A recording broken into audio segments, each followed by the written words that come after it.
guys, and welcome to an Urban Viking Ale review. Beer I'm going to be reviewing is a beer that I reviewed 12 years ago, and at the time I can remember it not being very impressive. I had like a really sort of weird sour tang to it, and people in the comments said to me back then that maybe I'd got a Duff bottle, which is very rare for a Belgian beer because I mean they don't get light struck because the glass bottles are usually completely opaque. I mean it's usually white glass, so I've no idea why. But anyway, I'm interested to try it again, and it's the Delirium Nocturnum.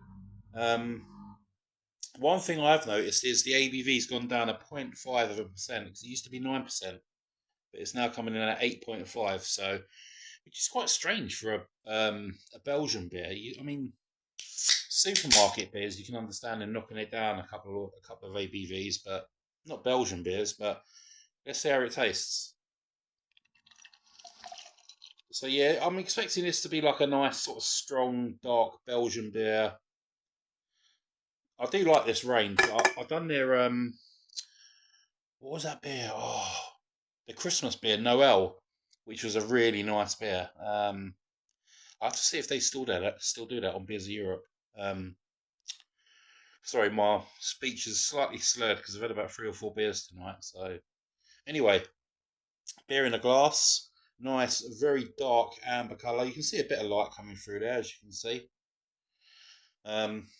Just looks like a nice, strong dark ale. It looks a bit like a Scottish heavy or something like that. So the head's very quickly disappeared. Let's give it a nose. Yeah, it smells like a typical sort of dark Belgian ale, like maybe like a Trappist beer, like a Roquefort or something like that. Yeah, and I'll do. Oh God, I need to try them again. The old Roqueforts. I love those beers. Roquefort 10 is like one of my favourite beers. Um, I used to think it was just because I was trying to sort of keep up with the hipsters and stuff like that. But when you sit and drink a proper nice bottle of Rochefort 10 in a chalice glass, you just sit there and relax with it. It's like one of the best beer experiences ever. Um, so anyway, let's talk about this beer, the Delirium.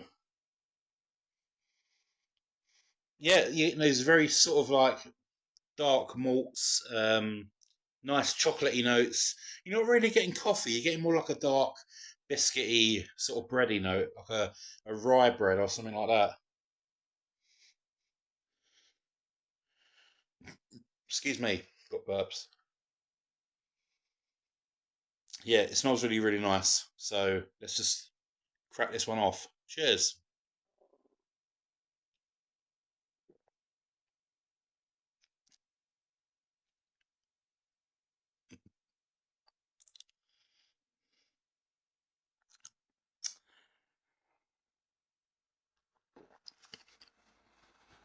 Mmm, yum, yum, yum, yum, yum, yum, yum.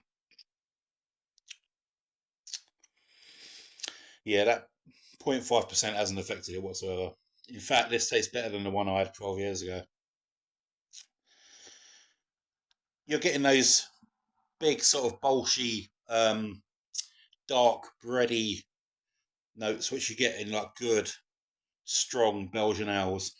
Um, you're getting like a nice sort of biscuity note as well. You're getting a bit of dark fruit, all sort of blending up together, and then you get this lovely, very subtle but pleasant bitterness, which sort of bubbles along on the tongue at the end, combined with those dark malts. Oh, I'll tell you what, the Belgians, they just know their stuff, don't they? This is beautiful.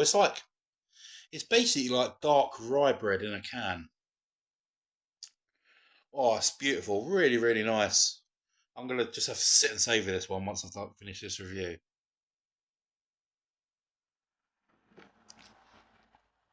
A very light body, not as heavy as the Rochefort.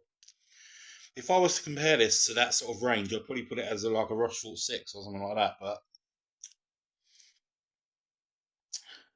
it's really good.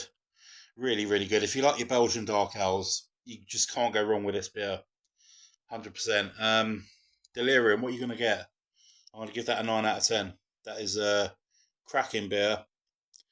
If you see it on Beers of Europe or Beer 52, where I got this from, I'll definitely recommend it.